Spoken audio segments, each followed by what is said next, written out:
everybody. This is Botany and Board. I am Bailey. This is Loon. And I'm Wyatt. And this is still Loon. This is still Loon. Lily is, as always, nowhere to be found right now. Loon's like, camera time, and then she quickly runs, but Lily is like hanging out in the shadows, as usual. So, The Shadow Walker. Shadow Walker. Today we have a list. We are doing a list. So, this list will get you to know us maybe a little bit more with our gaming tastes. Taste? Or tests, I don't know. We could test you about our tastes. This is what tested us, getting us into the hobby. So these are going to be the top 12. Not 10, because that's just not what I pulled out from the show. 10?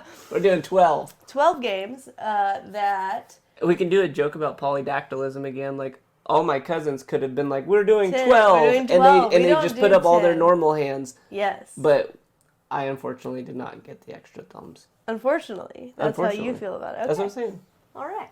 Well, here we go. So we will be doing our top 12 list of games that we played the most, kind of getting into the hobby. So these are games that really like brought us into the hobby and made us love it more. So I think we would sentimentally say that like we still would recommend all of these for other people who are looking for like a light to medium weight entry into board games. This is what brought us here. So if you want to be just like us, and who doesn't? then you can do this right here. I'm really happy there's not crowd feedback during some of Oh, these I know. parts. We can't go live. We can't Boo! handle that. We don't want to be like you. That's what Lily's saying back here. Yeah, Lily won't even be She's a like part trying of to find tomatoes from the kitchen to like chuck in here. Okay. But we're going to do a list. And we're going to do our top 12. And it's a combine because it's what we brought us Yes. into the hobby. Specifically, I think this is more geared towards me. This brought somebody who's not into board games into board gaming. Sure. Do you want to do honorable mentions first of our top 12? Or are you going to make it like number 12, number 11? Yeah, it's 12. Because they're not exactly in any order. We didn't rank them. These are just like 12 that's fair. games. Yeah, I'm not going to rank them. You start first. Grab one. We each have a pile. Okay. Ooh. I'm going to start with this one. Sushi Go. Sushi Go. Do you want to talk about it? You can talk about it. Okay. Sushi Go is do you call it card drafting game? So, look at that. Card drafting game where you pass the cards around the table, and there's sushi themed, there's sashimi, there's dumplings, didn't we say that? There's wasabi, and there's pudding.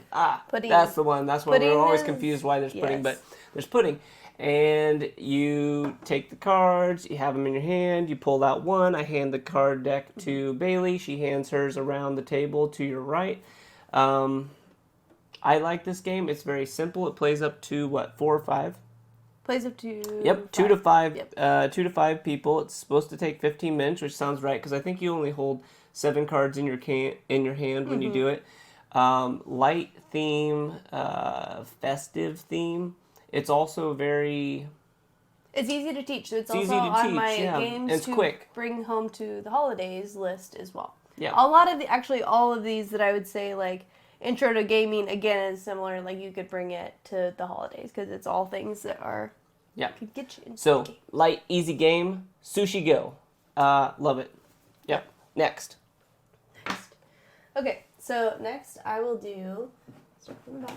Ooh, we're going 10. We're going 10 boxes for 10 bucks. Yes. Forbidden Desert. Forbidden Desert. If I was thinking, I would have made it number 10, but it was 11. But so Forbidden Desert. So this is one of the not very first games I purchased, but I will say I have played this game like so many times. So this is so good for if you have a family. So it plays 2 to 5 as well.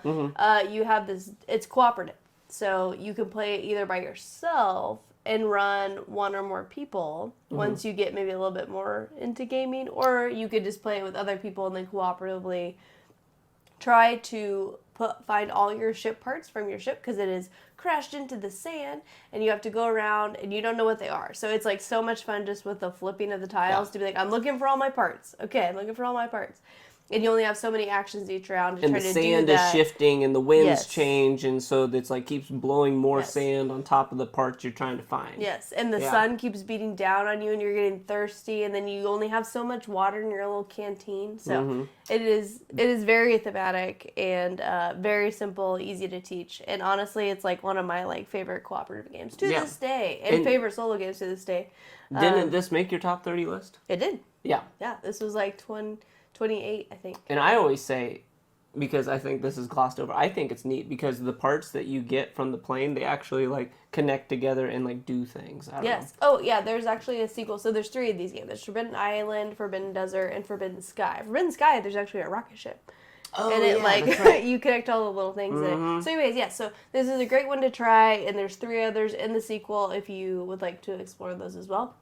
Okay. Also, question, I have not bought Forbidden Island. So someone out there who's played Forbidden Desert and Forbidden Island, I love this game so much. So tell me if I should buy Forbidden Island. I worry that it's going to be too light for me at this point. But for some reason, like Forbidden Desert just like hits all my little tingles with Nostalgia. I think it's just really good. I like it. play It's solo. not my favorite though. But this is 2nd out of 12. But it brought you into the hobby. It did. I did play this with Baley. Yes. And then he's like, I hate cooperative games. Never played That that did again. happen. And then That I played roughly it did solo, happen. the shit out of it solo, and Yeah. I loved it. Yeah, she played it a lot. Number 11. Okay, I got a really, really good one that's going to come up. And bringing it in for dramatic effect, nice and slow. And it is Jaipur.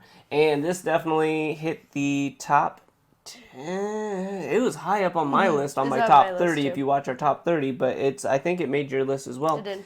We took this one to Italy. I love that it's travel-sized game. It involves... Or did it make my list? Oh, actually, I can show you. So if you look on the back here, there's different cards that you collect, and you collect a number of them, turning them in for tokens, and those tokens have a point value associated with them. There is gold, silver, Rubies, silks, rubies, leather, I believe is a category, and I don't know what that one's called, but anyway, the purple one. What do you call that? Like carpets? Oh, or the carpet linens is my or something? favorite. I love Yeah. the purple tiles. Anyway, this game is pretty. super awesome, super easy to play. It's a 2-player game. Packs nice and easy, travels easy. You could play it virtually anywhere, in my opinion. Super simple rules. Super simple rules, but competitive. Yes. Where you really could... We played this countless times. I don't know how many Yes. times, but like we've probably played this 50 plus times. Well, the best thing is, so the strategy in it that's so like good and crunchy is that you're constantly in this battle of you want to sell first because the first goods of that particular good are worth the most points as soon as you sell them. But then they have a mechanism where it allows you bonus points if you sell 3 together or 5 together. Like, it keeps getting better. You can have a mystery that could be, like, worth 10 extra points. So you're constantly in the struggle of, like, do I just need to buy it immediately so I can get the 5-point token of that good? Specifically in the gold, rubies, and silver, they all the work that precious metals have a really high point value initially early, but then the leather is what she's talking about. Like the leather, if you build it up to a really high number, it's worth a crud ton of points. Because the gold, silver, and rubies all have a cap of like 5 or 7. Yeah, they're pretty much worth the same the whole they're time. kind of a standard, and then the leather really ramps up. So you're like, oh, I can't get gold or ruby, so you just keep collecting leather, and all of a sudden you can trade the leather in, and there's 1 or 2 high point cards for leather. Anyway, great game. This is 3 of our number 12, not ranked, but 3rd of our number 12s. Just so you know, Jaipur. What is this going to kill me? What I was really talking about was the bonus tiles. So if you sell 5, you get the extra bonus points. She's talking about bonus tiles. Yeah, So I you forgot want about to that. like wait so that you could get Yeah. an extra bonus chip that has points on the bottom versus Sorry, just I misunderstood. selling. He did. I was like, I'm gonna Yeah. let it go, and then I was like, No, she's right. That was a good point to bring out. Is that if you do sell more to hit a threshold, Yes. once you hit the threshold, there is a bonus token that you get. And So you're like, there's you 3 want to bonus sell- tokens where you can pull. Right? Am I wrong on that? Yes. So 3. Yeah. So you can pull if from you a have only tier of 3, or if you Yes. sell 4, if you sell 5. Yeah. Yes. Great game. We traveled with this and we love it. So Jaipur. Yes. Okay. Next up, we just played the new variation of this today. And You'll notice the same outfits. The same outfit. We just did this today. So this is Splendor, and we love this. This is also on both of our top 30s. Mm-hmm. So Splendor, again, I feel like we can stop saying that. All of this whole list is going to be simple rule set, entry level, lightweight. So we can probably light to medium weight. Like you could. Yes. There's more strategy to this game. Yes. But it's simple mechanics. Yes. So this one is going to be competitive. Mm-hmm. So this one has an engine building. So this will be a nice intro to engine building. What engine building means is that you are slowly like putting something in front of your player board in some fashion that is going to help you along the way. Like you have to like start with it, right? Like building the car, like where you're like, okay, I now have this, which is going to make slowly but surely I progressively get better and better as the game is going. Like I'm building up. And it's like it's such a engine building. You keep adding more to your hands so that you can buy bigger items per se, and you already own them, so you don't have to pay in more because you own a quantity. Yeah. So I won't speak too much because we have playthroughs of both this and the 2-player variant on the channel. But highly recommend. Very, very good strategy game. And yes, if you like engine building or want to experience what engine building is, play Splendor. Don't watch our Splendor duel though, because Baley beat me pretty bad today, and I've won both of those, Splendor and Splendor duel. Yeah, she did. But she really beat me bad today in Splendor duel. Okay, next one I have here is Lost Cities. I really like this game. Very simple. The board. Did we travel with this one as well? I mean, this is a pretty small board. Is it? Woo! So the board unfolds and you have like a 10 through 0. Does it go through 0? Or is it 10 through 1? 10 through anyway, you stack your cards and you make them in a normal progression of like 1, and then you couldn't have 2, 3, and then put 1 again. You have to go in a order. And you build it up, and they have some hand shaking cards that kind of do a multiplier. And then you have like 6 different sections of cards. So like you might have red, white, blue as categories, and you lay your cards in that while the other person on the other side is also collecting cards from the center of the board, and you're competing for who's going to finish out those routes, so to speak.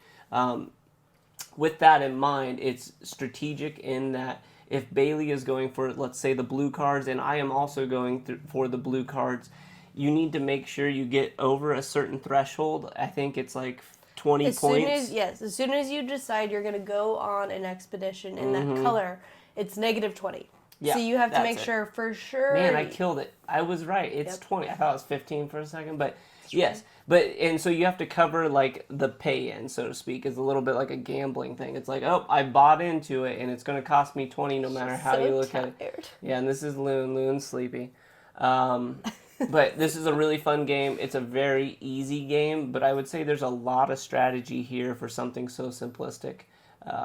Is this play more than 2? It's just a 2-player only. 2-player only. Takes about 30 minutes. I think that's true. It can be pretty cutthroat, though. That's what I'd say. So our number 1, 2, 3, 4 is five. Lost Cities. Yeah, I didn't stack them all in front because then I was like, eventually she's making me a bad counter. All right, what would you like to do for your our number 6 of 12? In no specific order. It's next, Loon.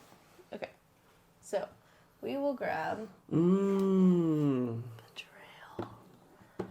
Oh, House on the Hill. Well, I never liked this game, but I made him play so much of it. So, I, as a kid, used to go. So we're both from small towns. This was yesterday. Her as a kid. Yes, yesterday. Maybe earlier today. No, and I grew up in a small town, so there's not much to do. So I watched a ton of movies, and I used to love scary movies. Like that was my thing. So anytime I can see a haunted house, witchy, spooky, creepy, anything. Scary movies why am I thinking of Scream? Is that the movie, or you just mean scary movies in general? You're thinking of, you're just talking about scary movies, a parody of all the scary movies. That's not what I like. Okay. I think those are funny because I've watched all the scary movies, so I understand the jokes in them. Okay. The Grudge, Exorcist. The Grudge was pretty scary. It's scary. Yeah. Texas Chainsaw Massacre. That one was scary. That's one of my favorites. I was really scared watching that. But So you like anyways, okay, this game. so- and we did play this one a lot. Yeah, so for me, this is like, the theme is so amazing. So this is less, there is strategy in there, but it's going to just be like, this is an experience. So the game is not perfect by any means.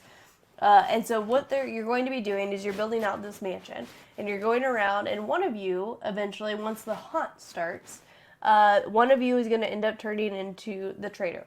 Mm-hmm. So you're going to actually betray all of your other people, and then it is going to become a one versus many game, where you are maybe the traitor, and then everyone else is the good guy. So you have this, you flip through the book, and you find your hunt, you're given like a background story of like what's going on. Mm-hmm. They're also giving, let's pretend I'm the traitor, so Wyatt and the team that's still left there, we're both given a book, we figure out this is what we've got to go do. Yeah. And we have these different objectives, and that's where the game is also imperfect, because of there's no way it could like do a perfect hunt for the setup that you have the board in. So sometimes just by default, the way the board's set up, you're like, I was never going to win that hunt. But that's not the point. It's like an experience. And that's why he never liked it. And I was like, it's because you're going in with the wrong mindset. This is not like to play strategy. This is to go in and have a really funny experience with people. Great flavor text, a lot of dice rolling, and it's just funny. You get to actually like attack each other too once you became the traitor. I wanted to attack people when I played this. I felt like that. So yeah, so this is Betrayal, House on the Hill, and there's also Betrayal Legacy, which we own, and we have played through all of that as well. Yeah. So you also could there's a new edition actually of this as well. So this is available at Target everywhere. Is this closer to a medium weight game than a light? I would say yeah, just because since every time you have to read the hunt, those are confusing. Yeah. Like I would have to read through the thing a couple times. Just it's a different type of game for somebody. I wouldn't say this was like intro, like easy for a beginner. It is like for somebody who's getting further into the board game hobby. Or if you have one person there that can just explain navigate all the rules. Like she navigated it for me. Yes. Yep. Yeah. So yes, Betrayal, A House on the Hill. That's a creepy picture on the front. I love it. It's so good. Like, this is like what I want to be, again, the camera. It's so hard for me. But are you trying to replicate her? What are you doing? That's what I'm doing. What a weirdo. Who does that? Okay. Sleep with one eye. Yeah, with one eye open. Okay. I do like to hold a pillow tight, though. You know, feels nice. It's comforting. Secure. Okay, my next game. Codenames. Deep Undercover. Mm-hmm. We like all codenames, don't get us wrong, but I really like the adult versions. Yeah. This game is super fun. I don't even know if I need to say a whole lot. Codenames is pretty simplistic. Yep. You get a little board that has... Oh, cool. So you get a little board that has like red and blue. It's sort of like a checkerboard, and it tells you the words you're trying to get correctly and the words your opponent is trying to get correctly if you're playing like a 4-player version. But you can't play this too. So this is a 4 to 8. So 4 to 8 person on this one. And so as you can see, you'll label your people as they get it right, like your words with a agent being deep undercover. So red team versus the blue team versus innocent bystander versus a word.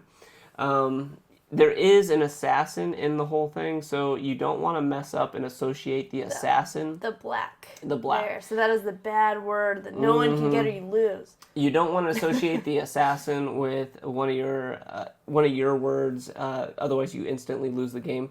This is simple, lighthearted. This is an easy way to make people who never played board games in their life and are very uninterested to slowly get some mechanics of a pretty decent game in general and have some adult humor. I think this is a big gateway game for anyone who doesn't really want to play a board game. It's funny. There we are. I was like, you can't see the picture of the people. I was like, I know, they're really black. But this one's super cool. And Baley and I think we like the adult humor. That was a nice change of pace. It's also good. So we play a lot of games with couples, and so you'll come over, right? You'll have some drinks, and so by the end of the night, people who don't usually play games, they don't want to freaking learn about. Yeah, you don't want a strenuous game. You're and just this like, is let's just fun, have and fun it's funny and and relax and get some laughs at the end of the night. And if you lose, you lose, and if you still have a good time. So, Codenames, Deep Undercover, that is on our list. Yes. Bailey, you are next. Ooh, that's a good one. She's got a good one over I here. have a funny story about this when I turned this really? around. Yes. Okay. The box, you guys. Okay, so who out here, you want to talk about a horror movie? Mm-hmm. Look at this slasher. Da, da, da. You can't hardly see that, but yes, you can. I'll hold it up while you talk about it. You can definitely see it. Look at that big gash. So, now you really can. If I so do it this why way. it happened?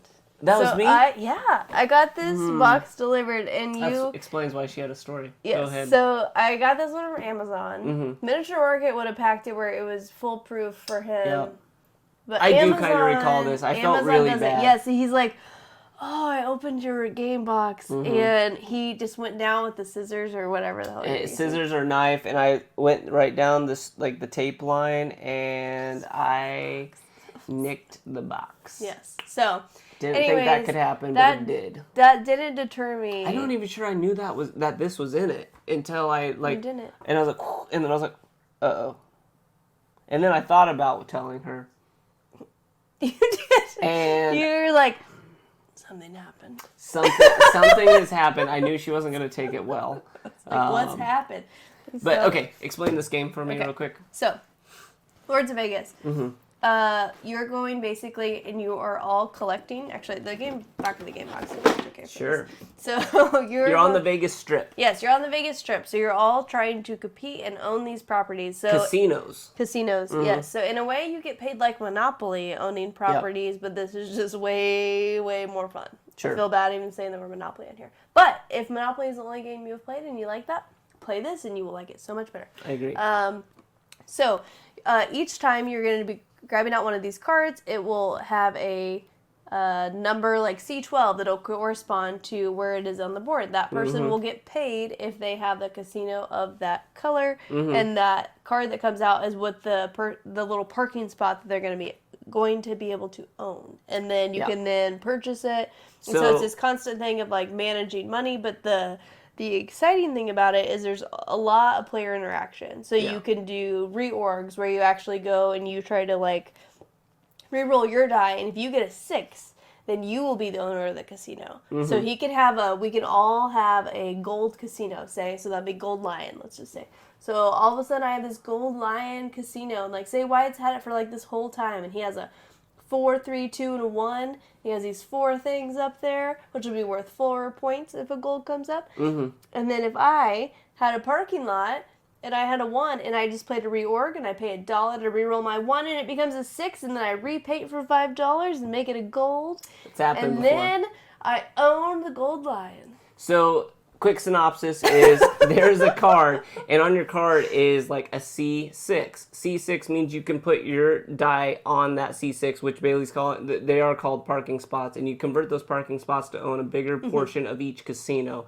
And then what happens is as more people get involved in the casino, as the random cards are drawn out, you dive into a power struggle for the casino. Because you only get points if you can own leverage your funds and tiles, and you can make crazy trades in this game in order to own a majority of a casino. And all those are used to score points as you hit the, what do they call that thing? Like power light or something? There's some special card strip. that... Oh, is that what it's called? It's just called the strip card? Pay the strip. Yeah. And so you're trying to own as much of a casino. You want to be a majority owner of the casino. All of our boxes, apparently, like when I put them, the front and the back are not the same. Yeah. Like, so there's the back, there's the front. These are all backwards. Anyways, we love that game. Yes. Yeah. How many players was that on this? It's Is it 2? 4. But then you can buy the 5 to 6 player expansion, which we do not own. We've thought about it several times because it is a good, like, it's so interactive that it plays well with a lot of people to have a good fun time. So. Yep. Lords of Vegas. Lords of Vegas. I really like that game. We haven't played that in a while. I could probably play that again. Next, Catan. I'm not going to even talk a bunch about this, but you have... He's talked out before. Oh, yeah. I love this game. This is the game that made me start playing board games, and it's probably the game that got Bailey back into board gaming. Yep. We played this a decade ago. It will always stay as one of our favorites because we don't care what you say. Yeah, we don't care. We don't care what you think about the game. Karen. This means something to us emotionally. Yeah. Yeah. But, I like this game. It's easy to teach. It's a trading of resources and taking over of a board, utilizing a randomly compiled board each time, and using ports to help maneuver those those trades and exchanges. Catan is very clever. It's socially fun and it's easy to teach. That is definitely on our top 12 intro games. Yes. And I think there's a ton of strategy mixed with the dice roll, which keeps it lucky enough that I think it makes it where no matter we played it hundreds. This one we might be on the verge of hitting over 500 to 600 times. We've played Catan that much. For sure. I have an Excel spreadsheet to prove it. Yeah. Okay, my turn? Yep. You go right ahead. Okay, so similar, I won't speak too long because everybody knows what Ticket to Ride is. But if you don't know what Ticket to Ride is, this is an excellent addition to try to get into the hobby. I think you can play it with Alexa on your TV, I've heard. That's neat. There's even some Ticket to Ride apps at this point. So, again, you're just kind of it has a big map and you're trying to make these train routes throughout. There's different points for how long each train is, and then there's also points for your route specifically, so you're kind of just going around trying to make sure you can get your route and people aren't stopping you from it, so that has a good amount of little player interaction in there with just people getting in people's way. So yeah, Ticket to Ride. Yeah, it's a good game. Good game. And just like Catan, those two games are games people have heard of and typically can get behind in playing because they've just heard of it. I mean, that's sometimes half the battle. Mm-hmm. Okay, this is a big one on my list. I love this game. If you watch our top 30 before I pull this out, Baley has a segment in there where she didn't put this on her top 30, and I throw flames on her because I was so in disbelief. This is one of the most fun games for me. I don't know what it is, but I love this game. It was my 31. No, it Magnificent didn't was even 31. make the top 30. This was my number 3, I think. Magnificent was 31, actually. I don't know what I think this might have been number 3 on my list. This game is amazing. I love Alhambra. Alhambra. Yeah, way to give it away before I shake this. She's like, Alhambra. Okay, well, you can see the box. He was too goddamn dramatic. Alhambra by Dirk Hinn, which, sorry, Dirk, we always say this. I don't mean that I don't like to play with you, but Baley and I typically don't play with the Dirk variant. Yeah, the two Alhambra is a fun game where you actually build around an Alhambra, thus building an Alhambra. And you have to build a walkable path using the walls of the tiles and the different labels of the tiles, such as arcade, pavilion, seraglio, palace. What am I missing?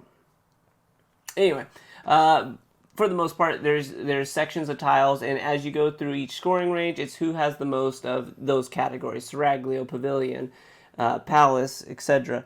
And you need to have a walkable path, so you need to get as many tiles around your Alhambra in a walkable way without losing the ability to place them.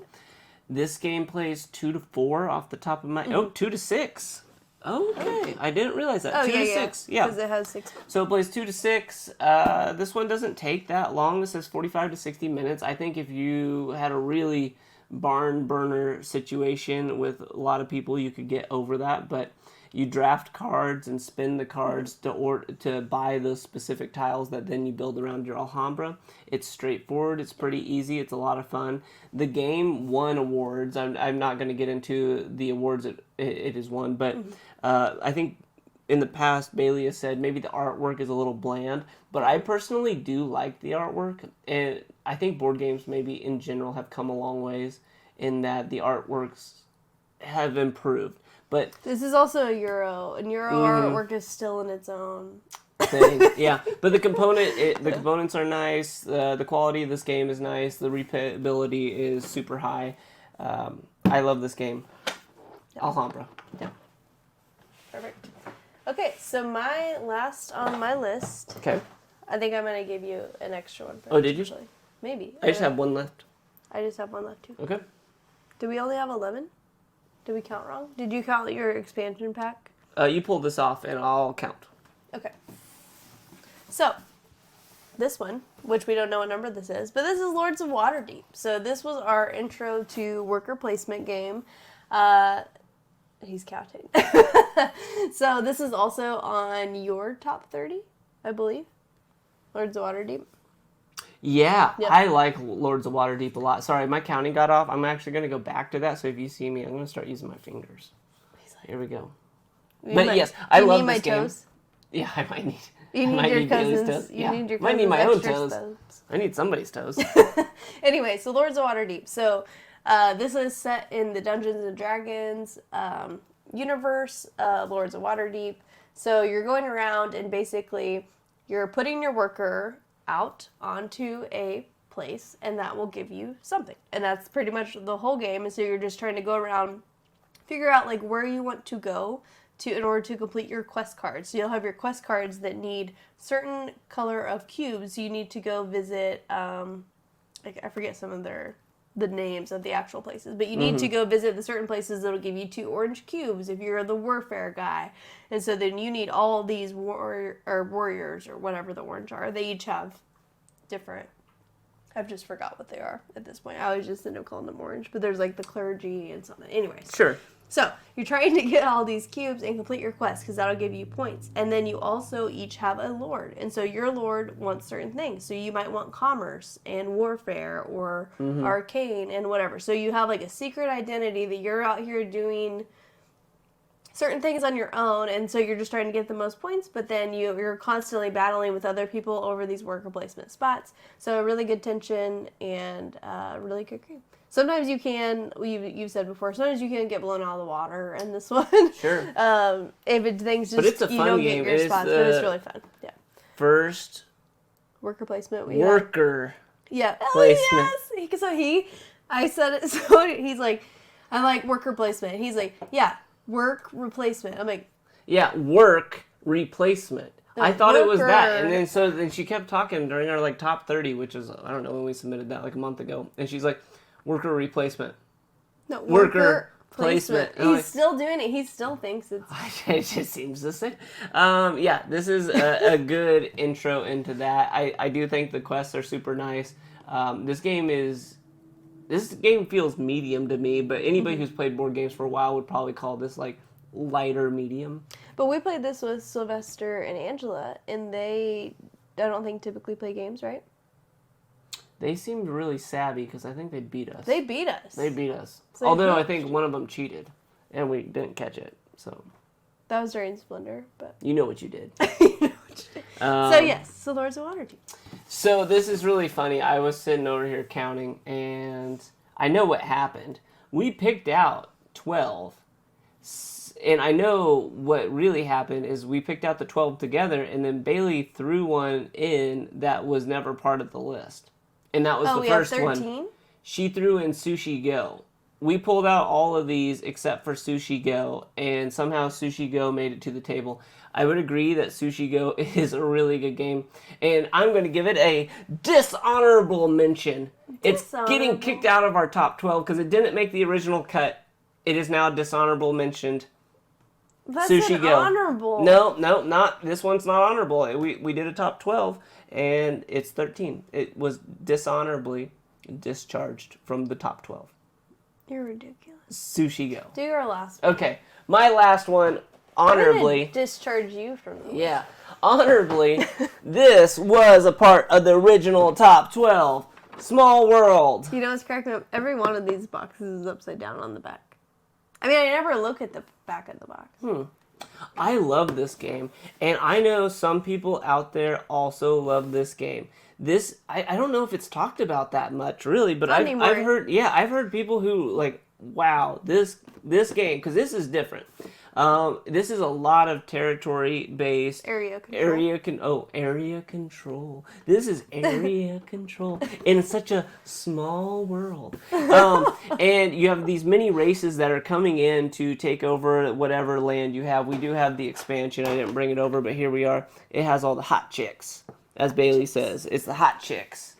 I've never hot said chicks that. with lots of. She didn't say that, but they have lots of cleavage, which seemed weird to me, but for the Grand Dames. the Grand Dames edition. But there's also. But you take these different races of people, and they match up in such a unique way. You take the races of people, and you take like a what would you call it? Like a conditional, let's say, and it's like an attribute. Yeah, like it's who you are and then what you. Yeah, and those two things match up in a random fashion because they're two separate piles, but then they keep matching up, and so like it's very rare that you get the exact same scenario in any one game. It'd be super rare.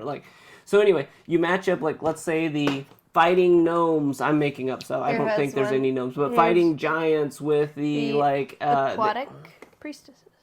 Aquatic priestesses, exactly. Okay. So you end up with these things, and they come in and they tell you how many people you get of that character. So not every race gets like, let's say, 20 people to launch out on their board. Some might only get like 9, but they're very powerful. And you tackle the landscape of the small world against your opponents who also have races of such types, different types. And you try to control bigger portions of the area for as long as you can. The cool thing about this this game for me, I love everything about it, truthfully. But the cool thing about this is the dying out process. I love how in this game there's like a decay, and as you abandon a certain race of individuals who is no longer like surviving well in the territory due to your opponents, you can bring in a new race, but then you continue to profit off of the old race until your enemy like beats out the remaining few characters that there is in the thing. I think that is a cool mechanism as you like, it's like a fade out, fade in process. Small World is a super fun game. It's super easy. It plays 2 to 5 people, and it says it takes 40 to 80 minutes. I would say that's accurate. This one is fun. In a lot of ways, it is easy on the rules, but there's a lot to look up. So I would put this more into a medium. Yeah, because you're constantly like, okay, what is my new thing? Like, you're like, or do I, like, so whenever you're trying to pick your race. Because everything changes. Yes, you're like, what does aquatic mean again? What does the priestess do again? So you constantly have to consult the little sheet. But this is super fun. And I think if you play with people who like routinely you play some board games with, but you don't want to play a Mansions of Madness or, something that's going to take like longer than an hour or like 2 hours, this is a fun game to just have a good time and just sit around and be like, oh, look at this weird matchup. Yes, there is a lot to take that though, because with area control, so that is the only thing. Don't play with Care Bears. Because they won't take it well when you're, like, storming through and killing all their people. Care Bears? Yeah, like, when you're just, like, too nice. Not me. I don't even know what that reference is, but... He's like, I'm no Care Bear. I'm gonna take it out on your opponent. Super love this game. So just to rehash real quick, we had for our top 12 with a dishonorable mention it's an honorable Sushi mention. Go. We have Alhambra, Small World, Catan. I can pull them out while I'm putting them back. Catan. So he's watching Lost in reverse. Cities, Jaipur, and dishonorably discharged from the top 12, number 13, was Sushi Go. Oh my. Okay, and over here I had Ticket to Ride. Codenames Deep Undercover. Good game. Forbidden Desert, which I don't want to scratch my table because this is a 10. Forbidden Desert. Forbidden Desert. Okay. We have Lords of Waterdeep. Ooh, that's a good one. We have Lords of Vegas. These are all good ones. Oh, Lords. Oh, Lordy. Betrayal. House on the Hill. I can't see that at all. You're going to have to lift that up. Better cover. This is the expansion with there 15 new haunts. And then, last but definitely not least, is Splendor. I do my love number Splendor. 5 game of all. And we just played Splendor Duel today, so if you guys finish this top 12 with a dishonorable mention of Sushi Go, then go ahead and watch our playthrough of Splendor Duel, where Baley had a miraculous win. Aren't they all? No, I'm actually down. I'm down quite a bit. But no, thank you guys so much for hanging out, and I hope this lets you know a little bit more about us and what kind of got us into the hobby. In the comments below, let us know what brought you into the hobby.